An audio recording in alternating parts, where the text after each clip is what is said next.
Good morning, it's Monday, March 25th, 2024, 9 a.m. This is the Muscatine County Board of Supervisors. I'd like to call the meeting to order. First item on the agenda is to review the agenda.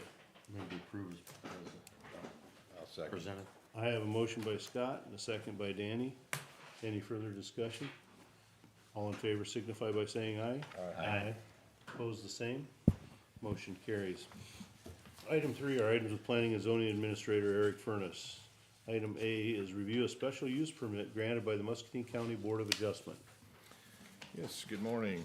On March 15th, Board of Adjustment did issue one special use permit. This was to Kayla Carlston on Taylor Avenue at 1612 Taylor Avenue. Ms. Carlston currently operates a mental health counseling service under our home occupation ordinance there. It's become very successful, and she also has commercial space in the city of Muscatine. It's an agricultural property, about 7 acres.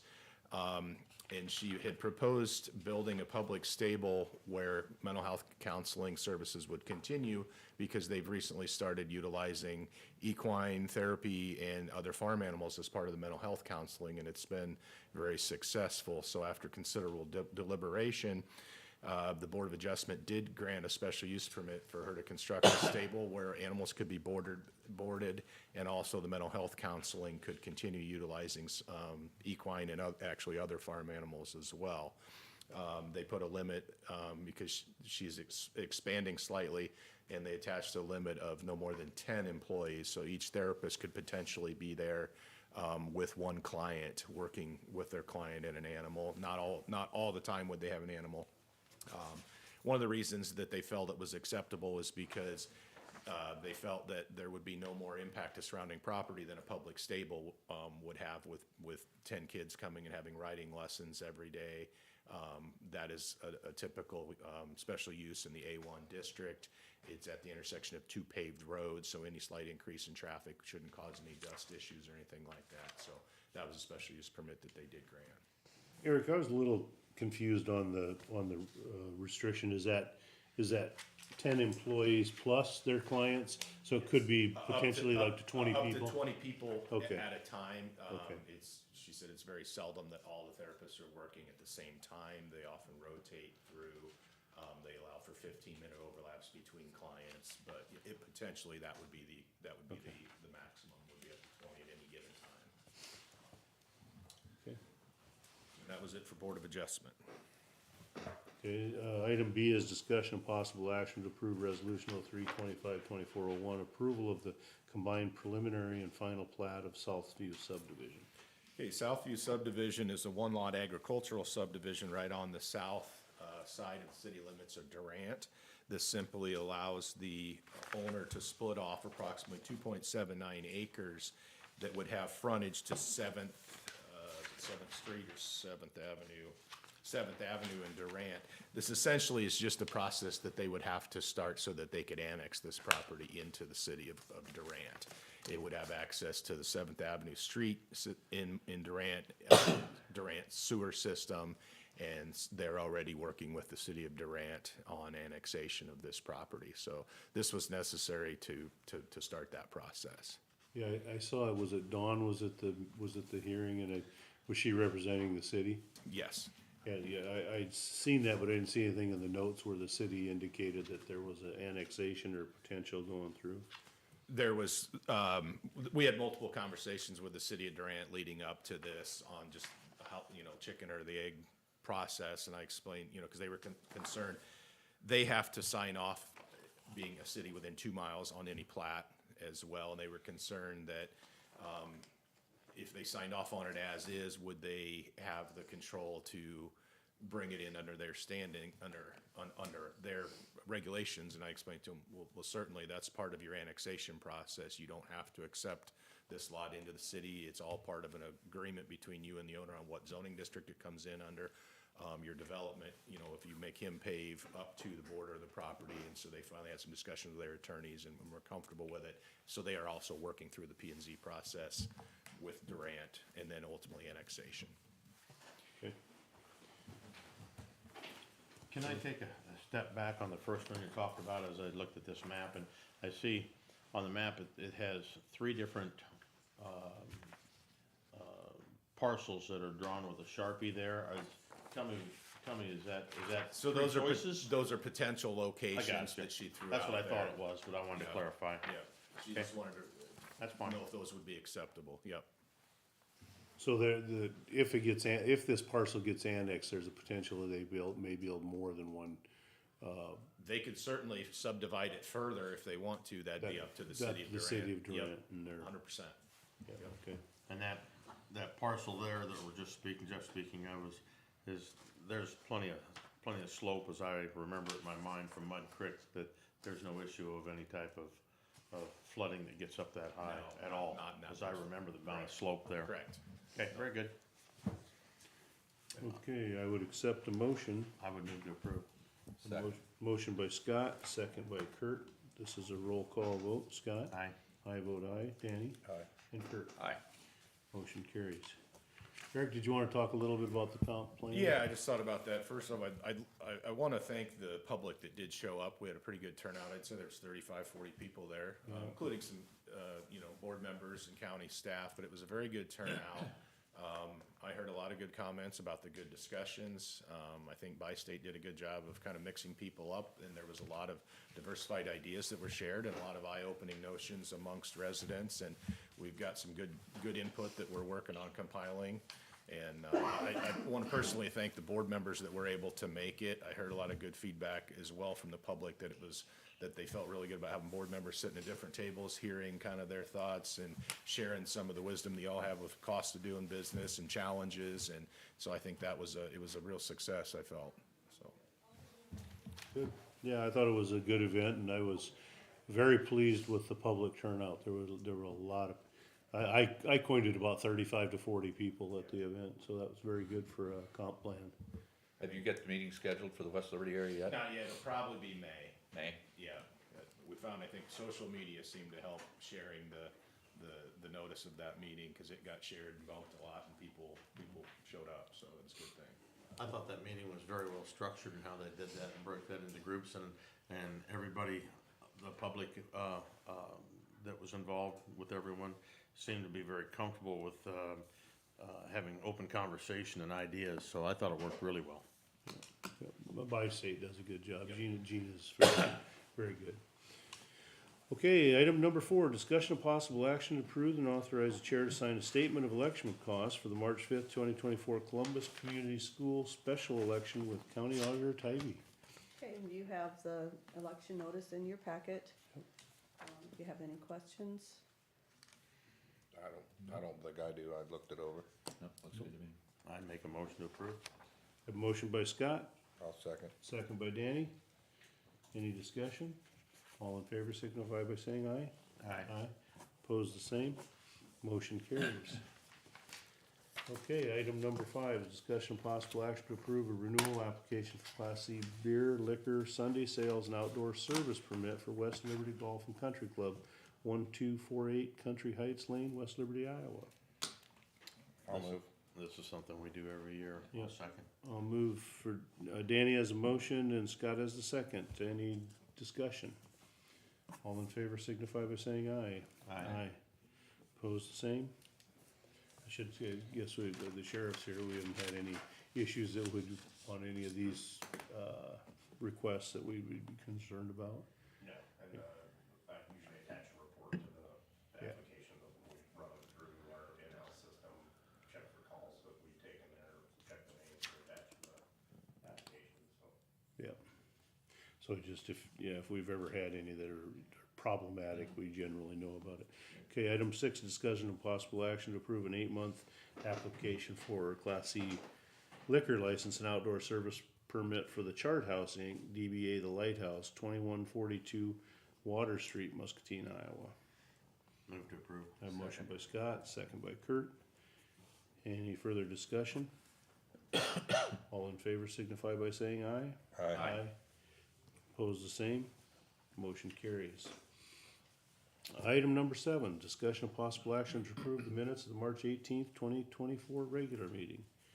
I see that Nathan sent a correction that Yeah. Ivy took care of this morning, so I'd move. A motion by Danny, Second. second by Kurt. Any further discussion? All in favor signify by saying aye. Aye. Aye. Opposed, the same. Motion carries. Correspondence, Scott? I have nothing to note in that regard. Okay, I had a number of correspondences. Diane Glenny again dropped some paperwork off and for all of us, and then information on these IRPs and HF 2554. Now I do see where that did not make it, or it went. I believe it. I don't know if it went through or not. But bottom line is, I reached out to Ryan Streck at MPW, and I think I forwarded his response to me on that. So. MISO, which is the, don't ask me what the acronym's for, it's the grid provider that we're a part of in this region, has a long-term plan, and I think this is tranche 2. They have tranche 1 that they worked on a few years ago. This is tranche 2, where their bottom line is there's a proposal for a 765 kilowatt or KV line to run from Iowa to somewhere into Illinois, which is all part of the MISO service area. I think Diane's and that group's concern was a number of years ago when there was a look by Mid-American at a nuclear facility up in the Wilton area. They thought that this was maybe that coming through. It does not appear to be from me. Ryan was unaware of any. He said he knows of no new talk. This is simply part of I believe the target investment for MISO, they have about a $10 billion. So I went out and read he sent a link, and I shared that with you all, to their MISO's website. There's a long-term plan, several steps. It'll be years coming, so you'll see more of that.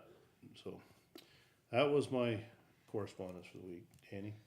I had 2 calls about that tax evaluation sheet that came out with that 6% increase from a Kevin Terry. I think he was down in the Fruitland area, and Dusty Buffington that wasn't happy about his increase out there on 245th. Those are the only thing that I had. Kurt? Yeah, I had the same email you did from Diane Glenny. I also met with Ken Brooks and Jerry Melick with We Lead last week. They were asking about the status of 125th Street, which is also South Columbus Street and West Liberty, access to the Progress Park down there. And I talked with Brian on that. Brian sent me an email, and I forwarded that to them. Have not heard back from either one of them. Also had a Carla Morris on Bancroft Avenue ask about the bridge project that's going on there, and I talked to Brian on that. That was yesterday. I talked to Brian on that this morning, and I'll get back to her. So just timing of when the bridge was going to be done. How about committee reports? Do you have any committees last week, Kurt? Yeah, I had on the 21st, I had a Fair Board meeting. Okay. Danny? 19th, Mississippi Valley Workforce Development CEO meeting. The 19th, I attended that compensation board meeting here in this office. And then on the 21st, I went to that comprehensive plan public meeting at Discovery Center. That's all I have. Okay. On the 18th, I had the Eastern Iowa Mental Health Region, and on the 21st, I went to the comp plan update. On the 19th, I attended the Robert Young Center and CADS. Don't ask me the acronym CADS. It's basically drug and alcohol something. Board meeting in the Quad Cities. Scott? On Monday the 18th, I had the Conservation Board. On Tuesday the 19th, I attended the Compensation Board meeting. On Wednesday the 20th, I had Riverbend Transit as well as the Board of Health. On Thursday the 21st, I attended the Comprehensive Plan Workshop out of Discovery, and that was it. Okay. Item number 10, items with the administration office. Discussion and possible action regarding the Compensation Board 24-25 salary recommendations for elected officials. Y'all should have gotten the recommendations. And then there's also a second sheet included in there that that gives you some information about potentially reducing those. Scott had asked that I put some numbers together. I just thought it would be a good idea to have some comparables to look at, and, with my conversation with Nancy, it sounds that, like, this coming week, Nancy, that you're going to have a conversation with the salary study, is that correct? Yeah, I'm scheduled to have a virtual meeting with them on Wednesday morning, to hopefully at least discuss their preliminary market data that they have. So will that information be about finalized, or is it, you're not sure? I'm not sure. I'll know more when I talk to him on Wednesday. It might be relevant, it might not be relevant. You don't know what the conversation is gonna be, you know, I don't know. So on your notes, Nancy, I looked at the numbers, and that was, the cost, so to speak, basically, of the recommendation. But that was just based on elected official and not other positions, is that Right, correct? that's information just for elected officials. I can certainly put together information about including all of the positions that are tied to those elected officials, but I did not do that. Okay.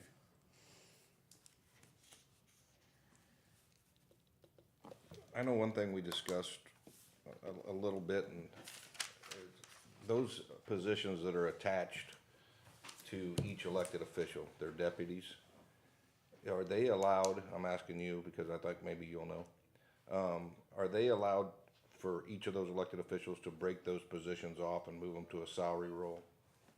Certainly.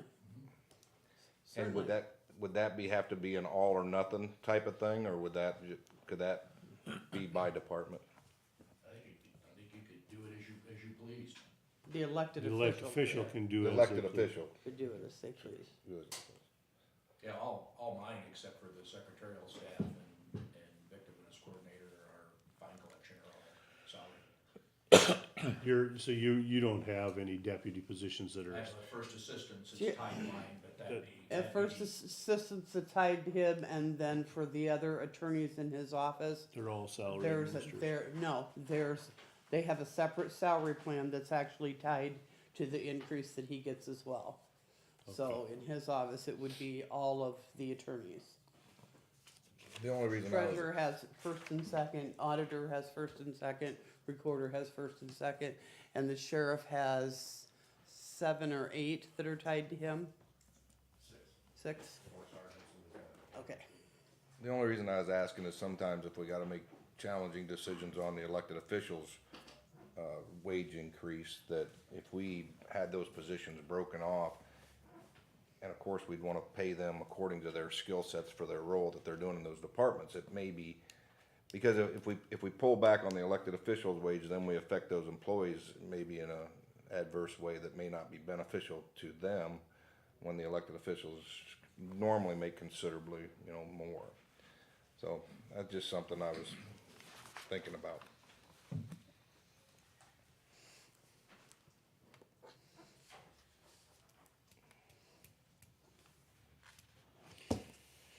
Okay, so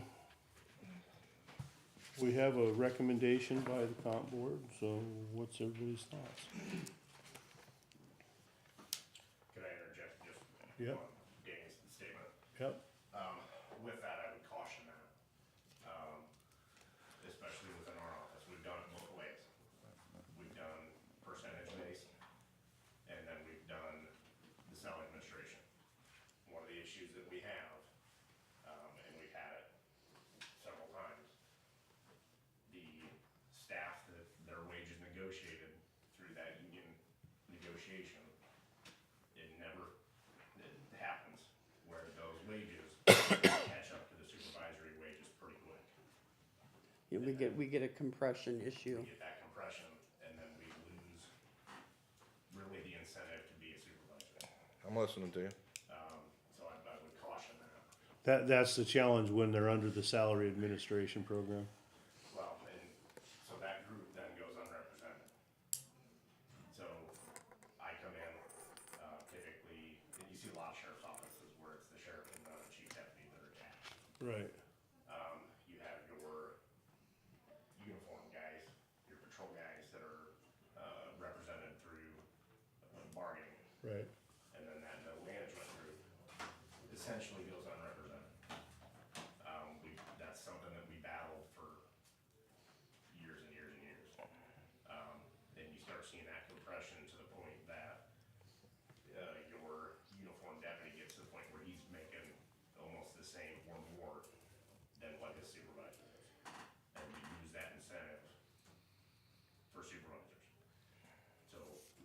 Yeah, you know, we had that issue even under the current process, cause I remember with Sheriff Ryan, there was a process, and I think we worked with the compensation board over like a 3-year period, because we had a significant compression in that group.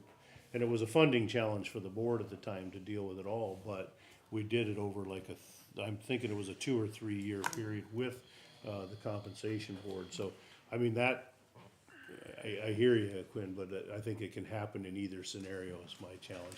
I think the challenge is, you know, as I, you know, this whole compensation board concept, I think is an antiquated concept.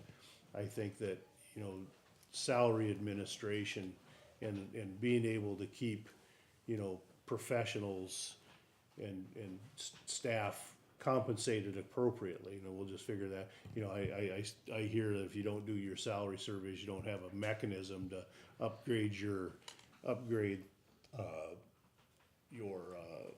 rates or your pay, you have that risk. I think that's one of the things I think I was encouraged about with the group that we are using now, is they have access to resources that the county will have now as a part of that agreement, that we will be able to benchmark positions so that we can keep in line with the market a little better, but again, we'd have to put a process in for that, so.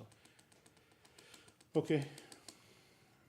Well, I think that's the, you know, again, it's at the discretion of the elected officials, so they do as they choose.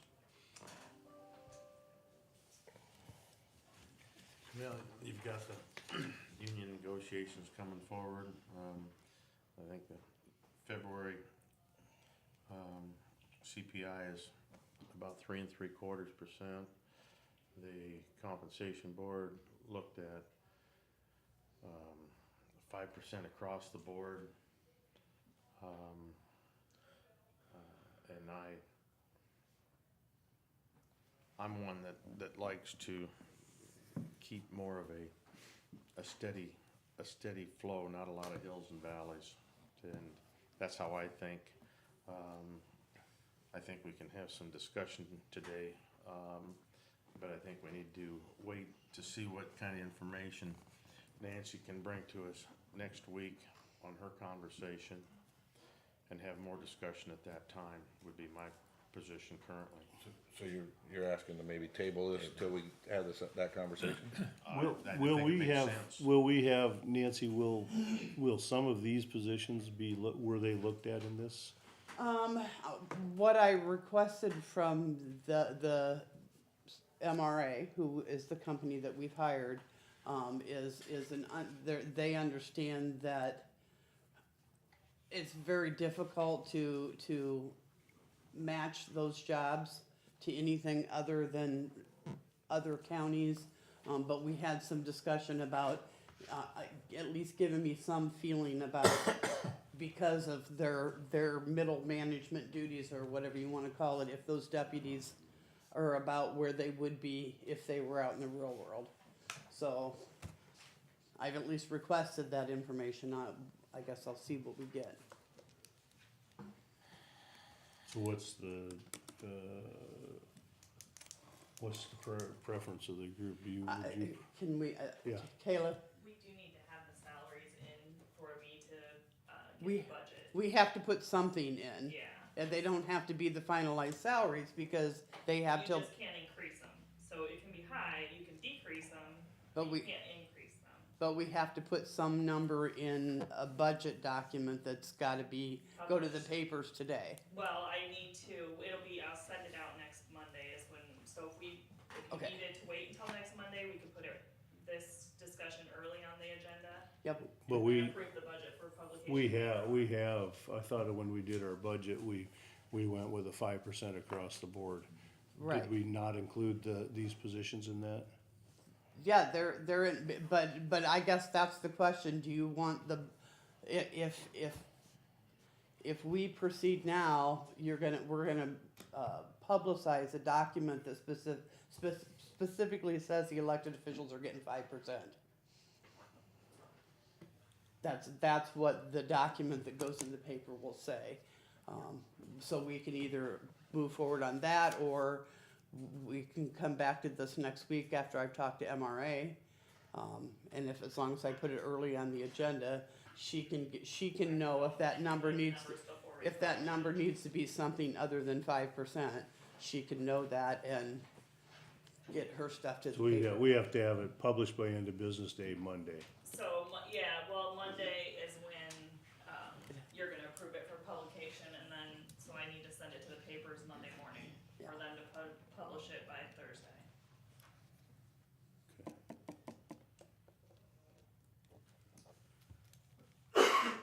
Preference of the board? So essentially, we can wait. You will have this, your report with this week, you said? I have a meeting with them You have this a meeting. week. I'm not sure what You don't know what you're gonna how have. much I'm gonna May get not out have of any- that, but. We might not have any additional information to help us in the decision. Right. We could not, I don't know.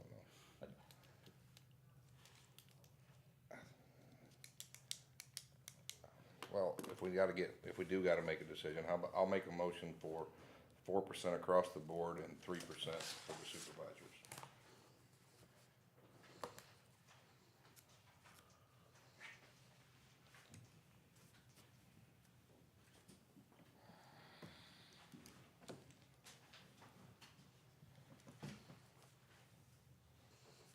I will second that.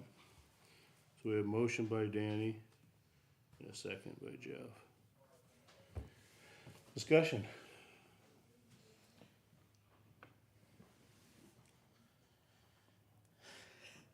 You can tell I don't like this, can't you?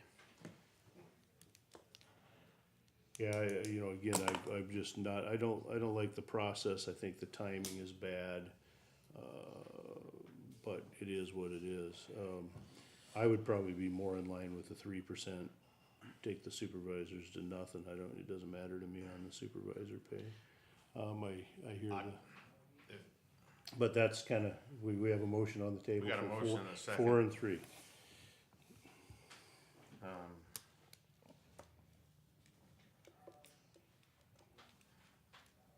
I mean, you can call for a vote and see if it passes or doesn't pass, and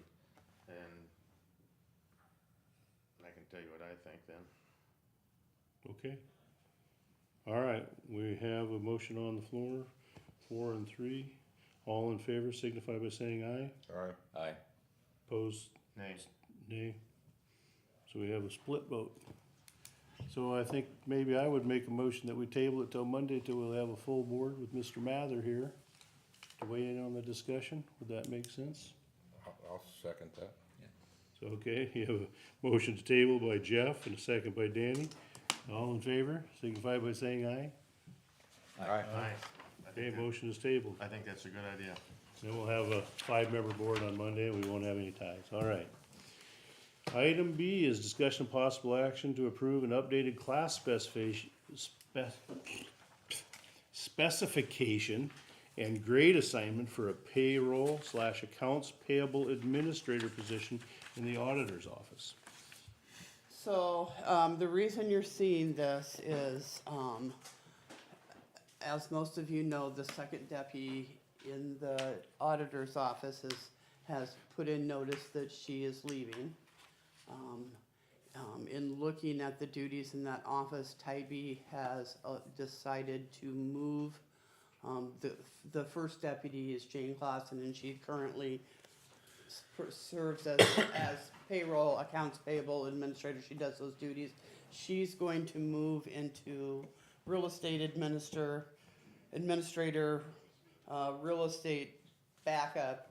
Jane's going to move into that role, so the position that is open to fill. So Jane will remain the first deputy and move over to that. Backup real estate administration, manage elections. Yeah, Yes. it's the main position is election administration. Yep, The real estate portion of it is the first set on the transfer book every morning. Then that portion of her duties moves to my real estate administrator.